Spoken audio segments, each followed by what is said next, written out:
Miarabantsika tsy rery avy-indray amin'ity alatsinainy maraina fa 20 ny volana novambra ity ary misaotra an'Andriamanitra isika mbola meny tompo-taona, meny fofinaina mavela indray ka afaka mandray ny famindram-pony. Alohan'ny dirantsika ny amin'ny mofinaina an'io dia vavakisika. Raha ny malala tsara indrindra mbola misaotra anao izay fa mbola fahasoavana no andraisanay anao ankehitriny. Fifaliana ho anay hatrany izany satria ianao tokoa ny loharan'ny fitahiana, ianao no mameno anay fahasambarana sy fifaliana. Ka mangataka aminao izay mba ny tsara indrindra no hitoetra ao anatinay dia ianao mihitsy izany. Mitenena Tompo fa voniko iainanao izay anaran'i Jesosy. Amen. Lohaten'ny mofinainantsika androany dia manao hoe mpanompon'ny rehetra. Mpanompon'ny rehetra. Nalaina amin'ny Jaona 7:14 manao hoe koa raha izao tompo sy mpampianatra aza no nanasan-tongotrareo, ianareo kosa mba tokony hifanasa-tongotra. Amen. Fianarana no nomeko anareo mba hanaovanareo arak'izay nataoko taminareo.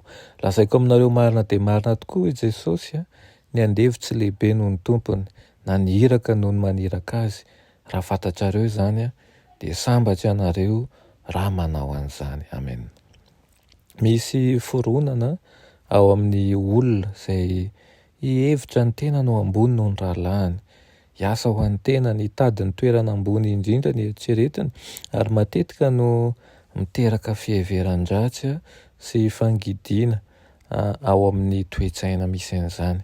Ny fanaovam-pivavahana mialohan'ny fanasan'ny tompo dia natao mba ampisava an'ireny zavatra tsy mazava ireny, tarika ny olona hiala amin'ny fitiavan'ny tenany, hidina amin'ny tongakazony ny fanandraman'ny tenany ho amin'ny fihetren'ny fo izay tarika azy hanompo ny rahalahiny.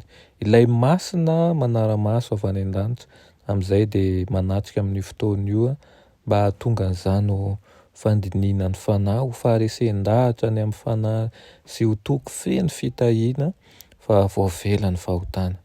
Manome aina ny fahatsapan'ireo izay manaraka ny tompony ny fanahy masina. Rehefa tsaroana ny fihetren'ny mpamonjo antsika dia mifampitohitohy ny heritreritra, manao tohy vakana ny fahatsiarovana ary ireo fahatsiarovana ny fahatsaran'Andriamanitra lehibe ary ny fankasitrahana sy ny fitiavana ny namana mantsakaiza eto amin'ity tany ity.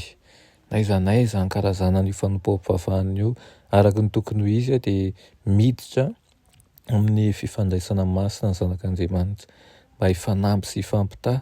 Mivoady izy fa hatokana ho amin'ny fanompoana izay tsy heverana ny izao ny fiainana ary tsy ho an'izy samy izy fotsiny. Midadasika tahaka ny tompony ny saha fiasany. Feno olona mila ny fanompoantsika izao tontolo izao. Atraizatraiza ny mahantra, ny malemy ny tsy manam-pahalalana dia hanompo toy izay nataony koa ireo izay niara nandray tamin'i Kristy.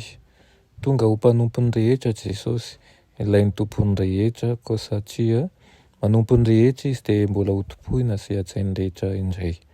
Koa izay te handray anjara mitoetra maha-Andriamanitra azy ka hiara mizara aminy ny fifaliana mahita ny fanahy voahavitra dia tsy maintsy manaraka ny ohatry ny fanompoana izay tsy mihevitra ny izao izay nasehony.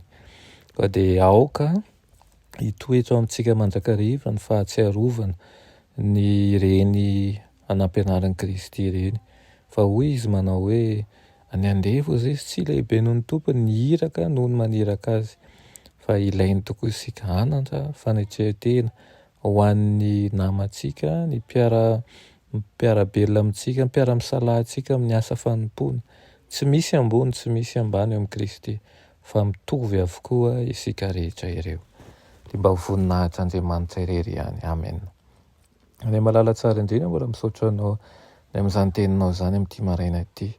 Ampianaro izay mba hanana fanetrehan-tena, ampianaro izay mba hanana fitiavana ka ianao irery ihany Tompo no filohanay rehetra ka tsy misy ambany, tsy misy ambony, tsy misy mpanankarena, tsy misy mahantra fa izahay tokoa dia samy zanakao avokoa.